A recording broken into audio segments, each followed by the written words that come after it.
Muy buenos días, bienvenidos a la clase de ciclo celular y su regulación.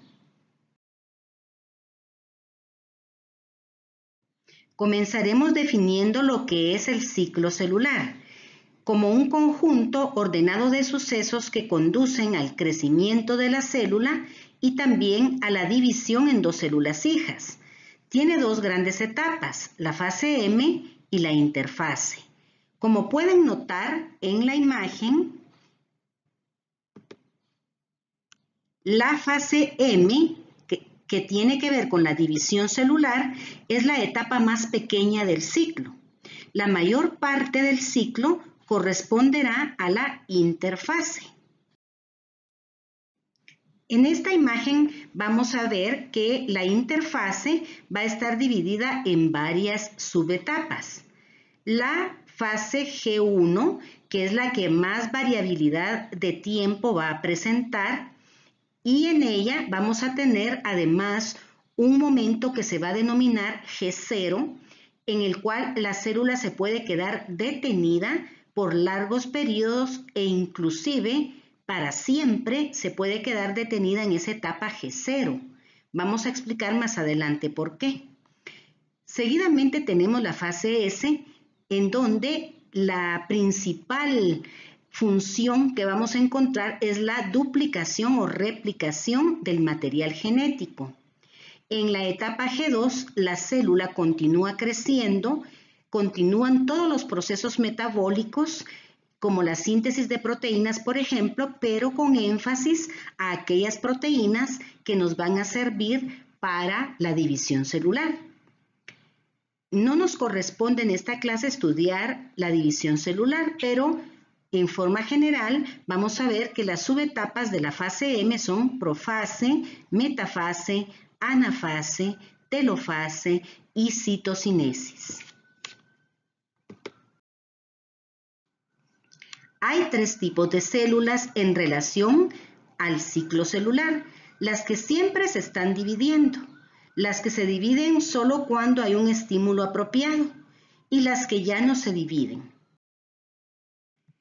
Las células altamente mitóticas, es decir, aquellas que siempre se están dividiendo, podemos ver que hay muchas en el cuerpo. Algunos ejemplos de ellas son los enterocitos, que son las células del intestino. Este es el epitelio de la superficie interna del intestino. Decimos que este es un epitelio cilíndrico simple, porque solo tiene una capa de células que son muy delgadas y altas. Estas células que ustedes observan en la imagen están dividiéndose constantemente, de manera que el epitelio ya no es el mismo en unos 6 días. Es decir, el epitelio se recambia más o menos cada 6 días. En la imagen de abajo vemos células que participan en la inmunidad del cuerpo, los linfocitos. Estas células se producen en la médula ósea roja y en el timo y podemos ver que son altamente mitóticas. Hay células que se mantienen detenidas en la etapa G0 por largos periodos y que solo van a pasar de G0 y terminar G1 si hay un estímulo apropiado. Un ejemplo de esas células son los hepatocitos, que son las células del hígado. Si ponemos un ejemplo de una persona que, por ejemplo, tuviese un accidente y perdiera una parte de su hígado, de su tejido hepático, las células sanas que quedan del hígado tendrían el estímulo apropiado para comenzarse a dividir y regenerar la parte hepática que se ha perdido. En cambio, hay células en el organismo que son altamente diferenciadas, es decir, ya no van a dividirse más. Y las tres principales son los eritrocitos, que inclusive ustedes saben que ya no tienen núcleo, las células de músculo, que tampoco ya no van a dividirse más, y las neuronas, que son células altamente especializadas. Como decía anteriormente, la fase G0 va a ser parte de la fase G1 y va a ser un momento de reposo en que la célula se puede detener por un momento, por largos periodos o indefinidamente. Las neuronas, como acabo de mencionar, van a estar detenidas en esta etapa para siempre. Eso no significa que las células no estén llevando a cabo metabolismo y sus funciones, todo lo que implique secreciones, endocitosis, etcétera, todo eso se puede llevar a cabo en esta etapa. La etapa G1 es la etapa que sigue inmediatamente de la división celular. Esta va a ser una etapa en la que principalmente la célula va a aumentar su volumen, va a aumentar su tamaño y va a empezar la síntesis de todas aquellas moléculas que le van a servir para su funcionamiento. Por ejemplo, la síntesis de proteínas, la formación o crecimiento de membranas, la duplicación de organelas, y comienza todas sus funciones que podrían relacionarse con la conducción, con la contracción, con la secreción, con la endocitosis o exocitosis. Y esta etapa es la etapa que más variabilidad de tiempo va a presentar.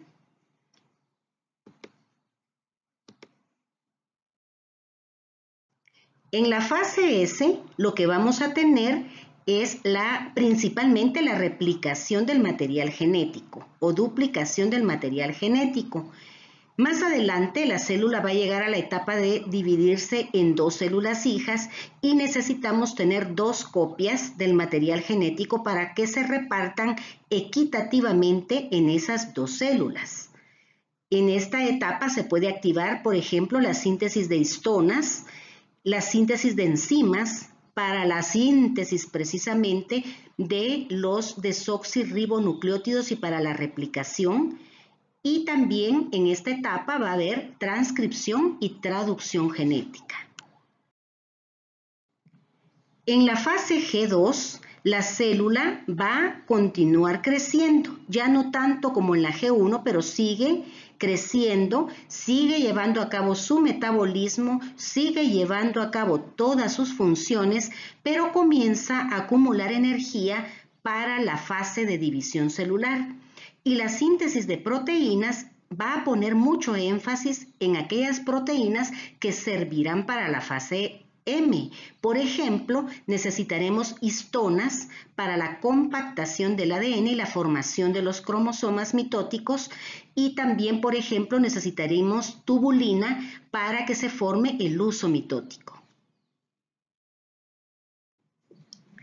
Bien, ahora vamos a ver en términos muy generales lo que es la fase M del ciclo. Consta de dos etapas. La parte de mitosis o meiosis, que es la división del núcleo, en el cual el material genético se va a repartir en dos equitativamente para las dos células hijas, y la citocinesis, que es la división del citoplasma para poder generar esas dos células que acabamos de mencionar.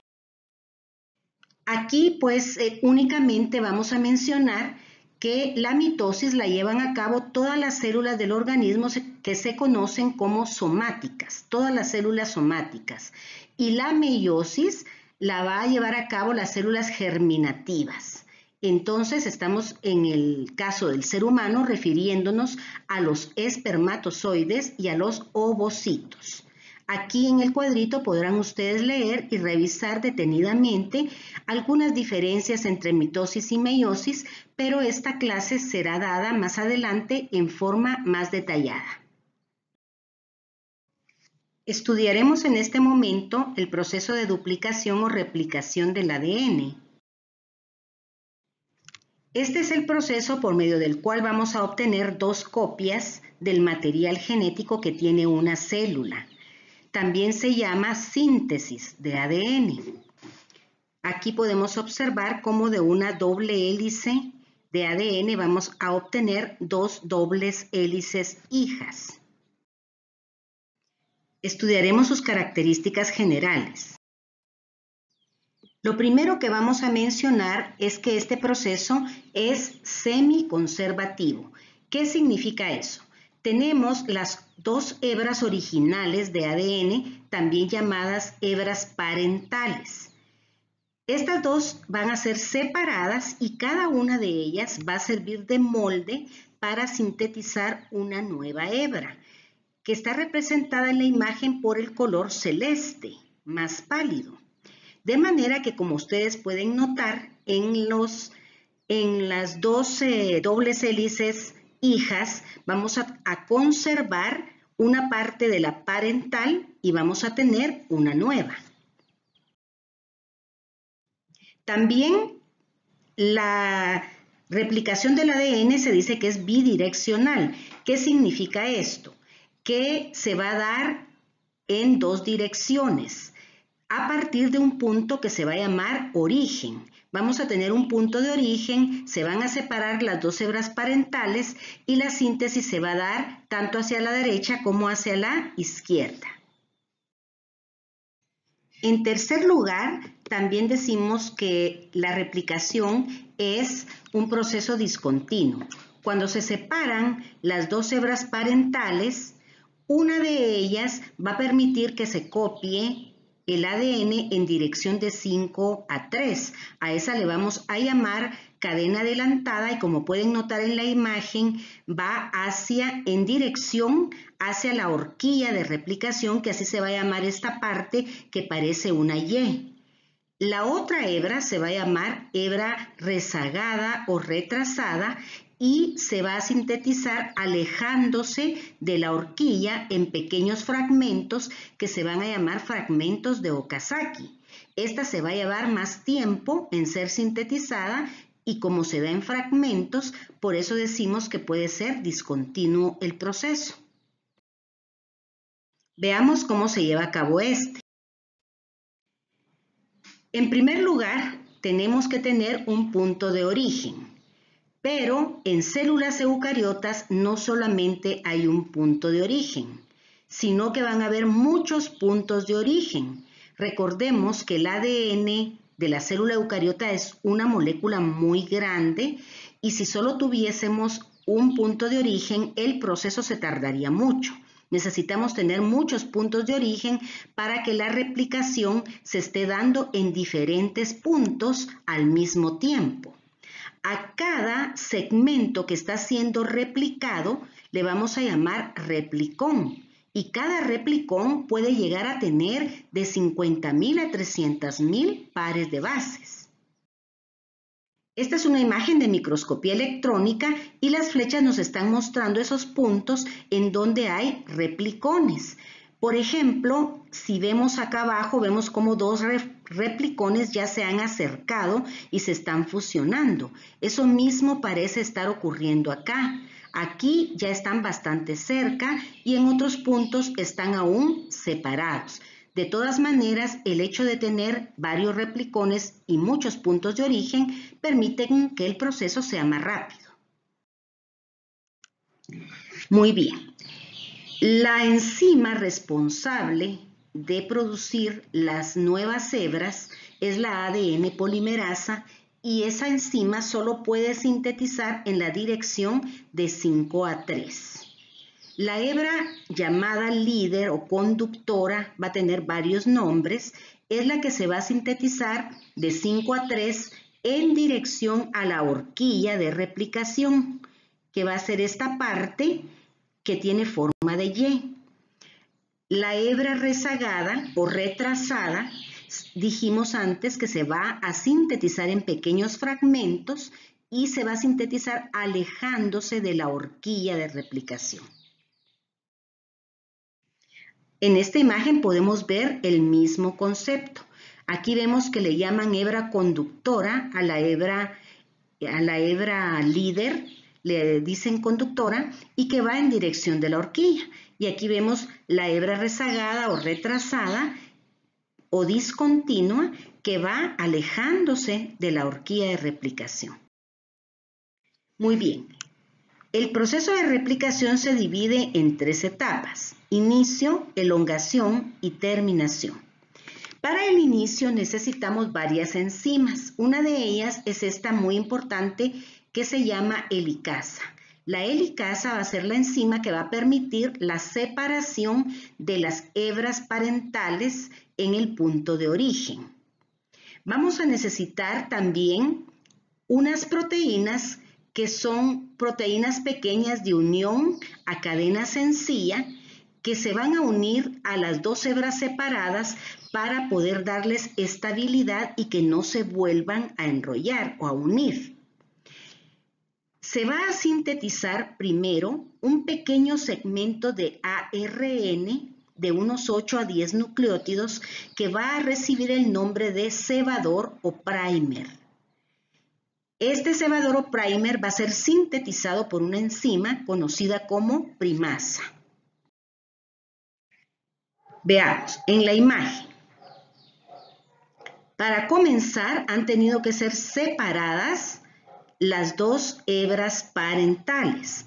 La helicasa está representada por la flecha azul, está rompiendo los puentes de hidrógeno entre los nucleótidos de las dos hebras y generalmente el punto de origen va a estar en un lugar en donde hayan muchas adeninas y timinas, porque allí recordemos que solo se forman dos puentes de hidrógeno. Entonces, para iniciar el proceso es más fácil comenzar en un punto en donde hayan muchas adeninas y timinas. Posteriormente, la helicasa va a continuar separando las hebras. Estas que están representadas en color morado pequeñitas son las SSB, que son las proteínas de unión a cadena simple. Estas, como les decía, nos van a permitir mantener separadas las hebras mientras se está sintetizando el nuevo ADN. Y finalmente, recordemos que para la síntesis necesitamos que se produzca un pequeño cebador o primer de ARN y es la primasa la que va a ser la responsable de producir ese primer para que a partir de él se pueda sintetizar ADN. En esta imagen, y como lo vamos a mencionar más adelante, frente a la helicasa vamos a encontrar en esta parte, en la horquilla de replicación, a unas enzimas llamadas topoisomerasas. Estas enzimas lo que hacen es aliviar la tensión que hay en el enrollamiento del ADN en este sector. Alivian la tensión a este nivel, afectando los puentes fosfodiéster que se dan entre los nucleótidos en cada una de las hebras parentales.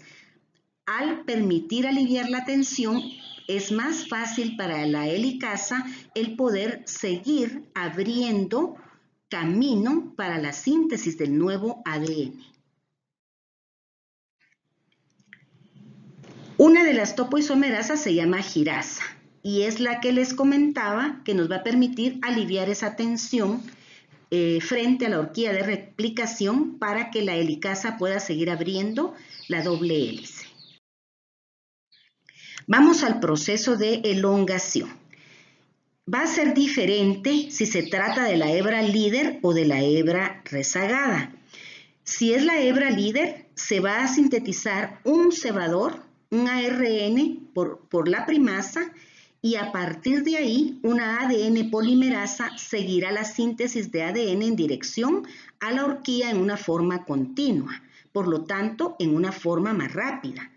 Si es la hebra rezagada, necesitamos que se sinteticen varios cebadores. Cada fragmento pequeño que se vaya a sintetizar de Okazaki, que lo hemos llamado antes, necesita tener un cebador.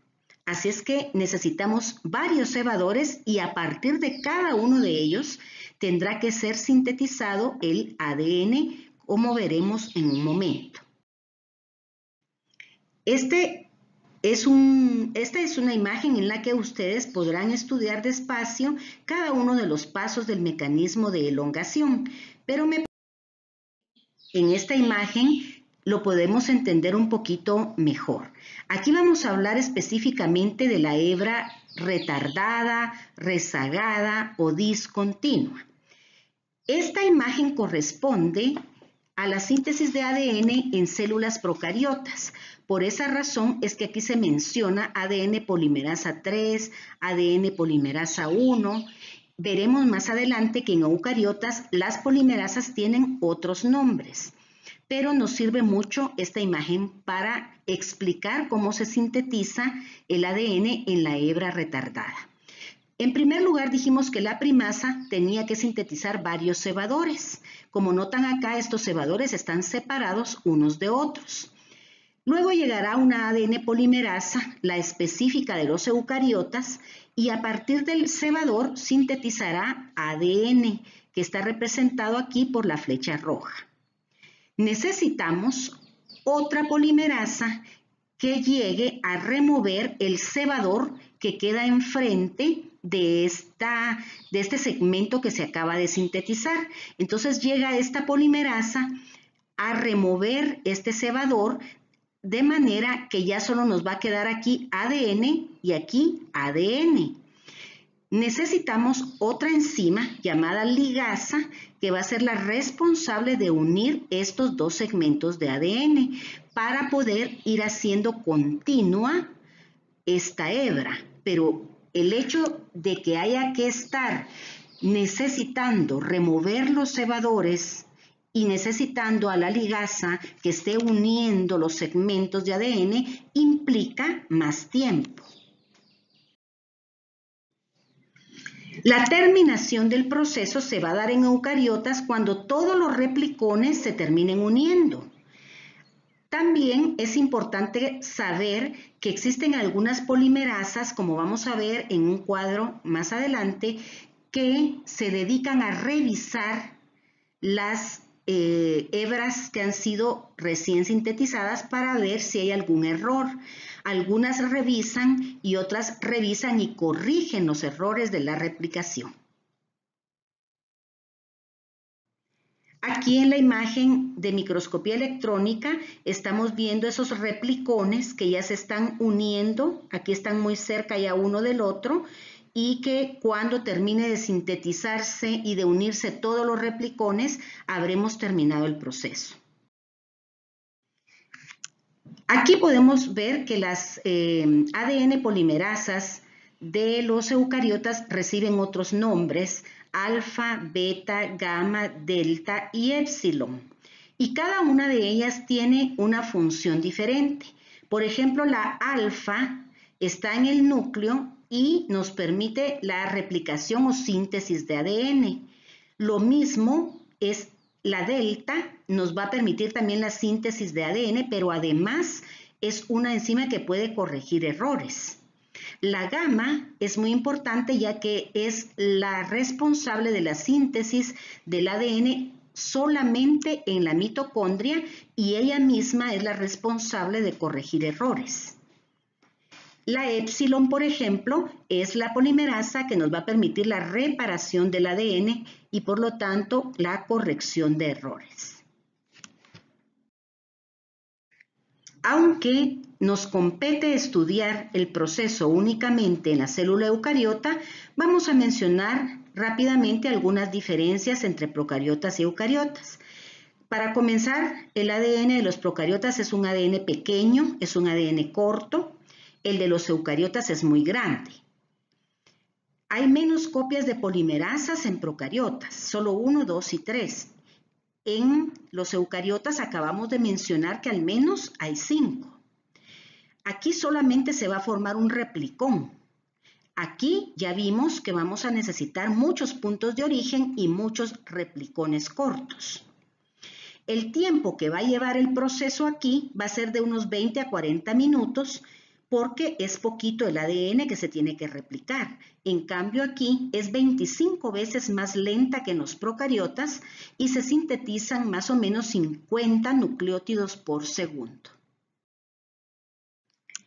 En relación a la replicación del ADN mitocondrial, encontré este documento que es una tesis en la cual se explica bastante bien este proceso.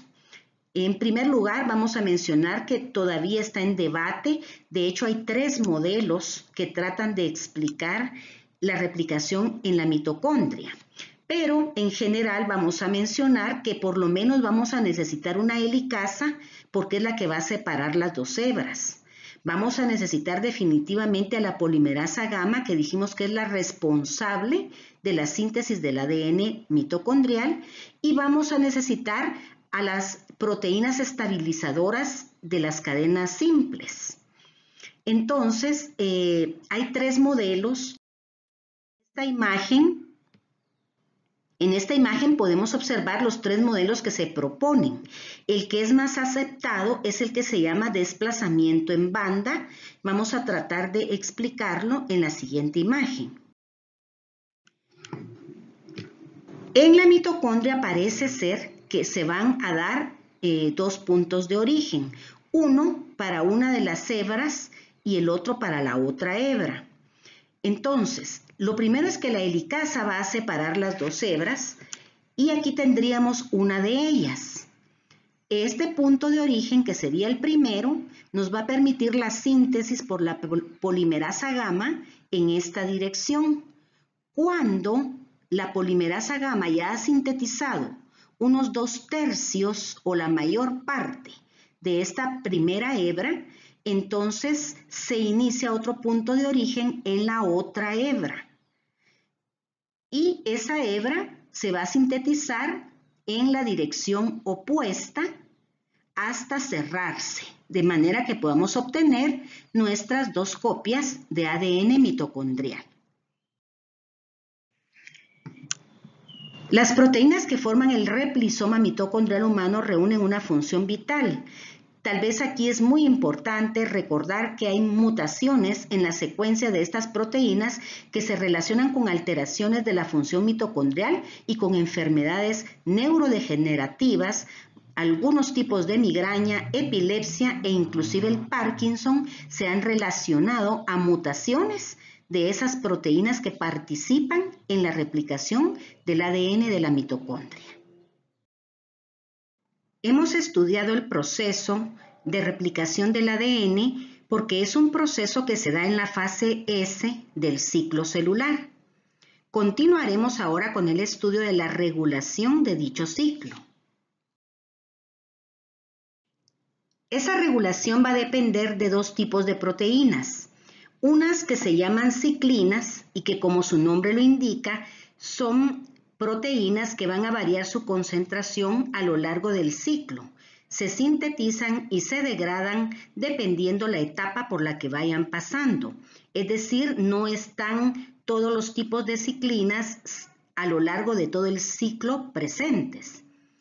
La otra es la cinasa dependiente de ciclinas. Estas son más estables. Estas permanecen siempre durante todo el ciclo, pero pueden estar activas o inactivas. Para poderse activar, tienen que unirse a una ciclina que va a ser una ciclina específica para cada cinasa. En este cuadrito vemos el orden en que aparecen las ciclinas a lo largo del ciclo. Comenzamos con la ciclina D en la etapa G1, luego la E, terminando G1 y empezando S. En la etapa de S tenemos a la ciclina A y en la etapa de la fase M a la ciclina D. Y aquí, de este lado, podemos ver las cinasas dependientes de ciclinas específicas para cada una de ellas. Para que los pasos a través del ciclo celular sean irreversibles, es necesario que la ciclina, que ya cumplió su función, se degrade. Para que esto ocurra, debe ser marcada por una proteína llamada ubiquitina. Entre más ubiquitinas marquen a la proteína, más probable será que esa proteína sea llevada a un proteosoma y que ahí se lleve a cabo el proceso de proteólisis o degradación. Los dos momentos más importantes en los que esto sucede son en SCF, que va a actuar sobre la ciclina G1 y S, y APC, que actúa sobre las ciclinas de M. También el ciclo celular es regulado porque existen 3 puntos de regulación o de restricción o de alto, en donde se va a revisar todo lo que concierna a los momentos por los que ya está pasando este ciclo. Estos 3 puntos de restricción o de regulación van a ser el primero, casi terminando G1, vamos a tener al primero. Vamos a tener el segundo, previo a comenzar la etapa o la fase M del ciclo, y el tercero, que va a estar en la fase M del ciclo celular.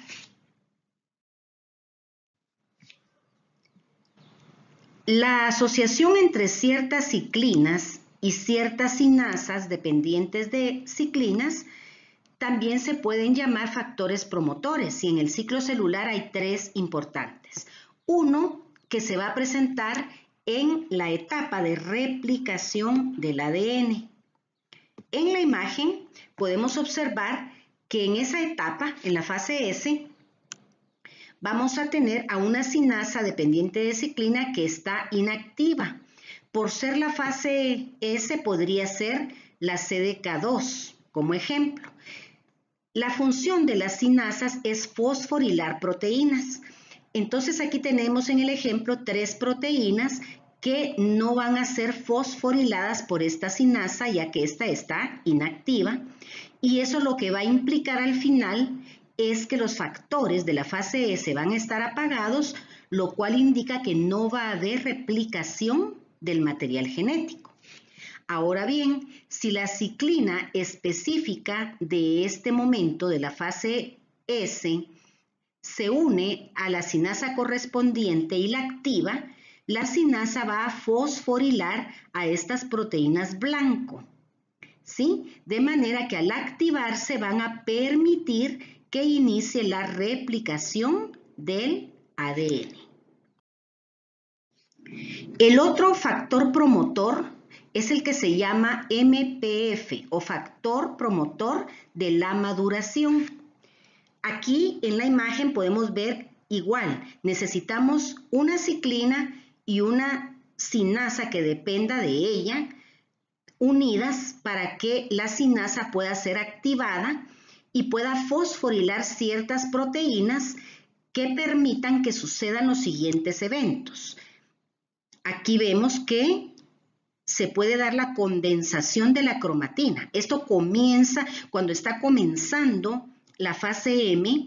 Esto es necesario, que la cromatina se empiece a condensar para que podamos tener los cromosomas mitóticos. También va a ocurrir la disgregación de la envoltura nuclear. Quiere decir que la envoltura nuclear va a desaparecer, y eso se da porque se fosforilan las láminas nucleares que ya hemos estudiado en clases anteriores. Se va a fragmentar el Golgi y el retículo, y eso se va a dar porque se van a fosforilar proteínas específicas como esta, por ejemplo, GM130, que va a permitir que esto suceda. Y también se va a dar una inestabilidad de los microtúbulos para que se pueda formar el luso mitótico. Todo eso se va a dar por este factor promotor de la maduración, que está formado por la ciclina B y una cinasa dependiente de ciclina de tipo 2. Quiero aprovechar para recordar o para mencionar algo que no dije antes. Durante la fase M del ciclo celular, muchos procesos se detienen. Por ejemplo, en este momento no va a haber transcripción genética ni traducción genética. Toda la energía va a estar empleada en la división celular. Necesitamos energía para que se forme el huso mitótico, para movilizar a los cromosomas hasta el centro del huso. Necesitamos energía para activar y fosforilar estas proteínas que permiten que avance la fase de división celular. Entonces, en este momento, muchas de las funciones celulares se van a detener.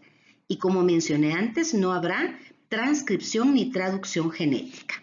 En esta imagen únicamente como ejemplo el hecho de que se fosforilen las láminas nucleares que están en la membrana interna de la envoltura nuclear va a permitir que esa envoltura se desarme y que todo el citoplasma sea ocupado por el luso mitótico que debe empezar a formarse. El tercer complejo promotor va a ser el promotor de la anafase, también conocido como APC. APC lo que va a permitir es ubiquitinizar a proteínas que se llaman segurinas. Estas proteínas segurinas mantienen unidas a las cromátides hermanas del cromosoma en la placa de la metafase. Sí, en la placa metafásica. En este momento es uno de los puntos de restricción en los que se tiene que revisar el material genético y se tiene que revisar que los cromosomas estén perfectamente alineados en la placa metafásica. Entonces, en ese momento, cuando ya todo está revisado, cuando en el punto de restricción ya permitió que se revise todo, entonces APC permite que se ubiquitine la segurina que mantiene unidas a las cromátides porque se une a la separasa, que es la enzima que va a permitir que estas dos se separen. Al ubiquitinizar a la segurina, esta es llevada al proteosoma para ser degradada, de manera que la separasa puede quedar sola, suelta, activa, y esto es lo que va a permitir que las cromátides hermanas se separen y se vayan a los polos opuestos del uso mitótico para repartir ese material genético a las dos células hijas. Muy bien. En relación a los puntos de restricción o de control, dijimos que el punto de control de G1 está casi terminando G1, ¿sí? Y es un momento en el que se va a detener el ciclo para revisar que el tamaño de las células sea apropiado, que la cantidad de nutrientes y energía que tenga sea el necesario tanto para sus funciones como para la fase que sigue. Y también se puede revisar si hay algún daño en el ADN que ha sido repartido previamente en la fase M, porque en ese caso habría que detener el ciclo quedándose en G0. En el punto de control de G2, que está previo a comenzar la fase M, se verifica lo mismo. Si después de la replicación que sucedió aquí, el ADN que tenemos para repartir tiene o no tiene algún daño. Si la replicación fue un proceso completamente normal y tenemos un ADN que esté preparado para poder ser repartido a las células hijas. Y en el punto de restricción número 3, que es el punto que está en la fase M, este punto se da en el momento de la metafase. ¿Sí? Es cuando todavía las cromátides hermanas de los cromosomas están unidas en la placa metafásica, que es el ecuador del uso mitótico. Aquí se tiene que revisar que el material genético no tenga daños y también que los cromosomas estén perfectamente alineados para que ya puedan las separasas enviar a cada cromátide a los polos opuestos de este uso.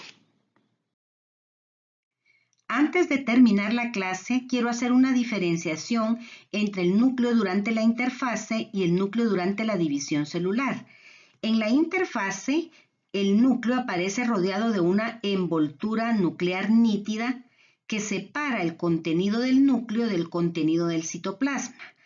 En este momento pueden observarse uno o dos nucleolos. En este caso, observamos acá un nucleolo.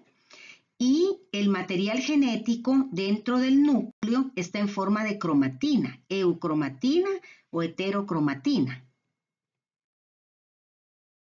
Durante la división celular, en la primera etapa, que es la profase, vamos a tener una desintegración de la envoltura nuclear de manera que esta va a desaparecer por completo. Otra situación es que el material genético se va a empezar a condensar hasta formar los cromosomas como los observamos durante la fase M, que tienen sus cromátides hermanas, tienen sus centrómeros, sus brazos cortos, sus brazos largos. Desaparece el nucleolo durante esta etapa, de manera que no será visible. Acabo de mencionar un poco antes que hay un punto de control en la fase M, específicamente en la metafase. Entonces quería que pudiesen observar una imagen en donde se observa la célula durante la metafase. La flecha nos está señalando a los cromosomas que están perfectamente alineados en el ecuador del uso mitótico. La letra C nos está indicando a los centrosomas y podemos ver cómo irradian de esos centrosomas los microtúbulos Aster y hacia acá estarán los microtúbulos polares y los del cinetocoro. Bien, muchas gracias por su atención. Espero que hayan aprendido mucho en esta clase.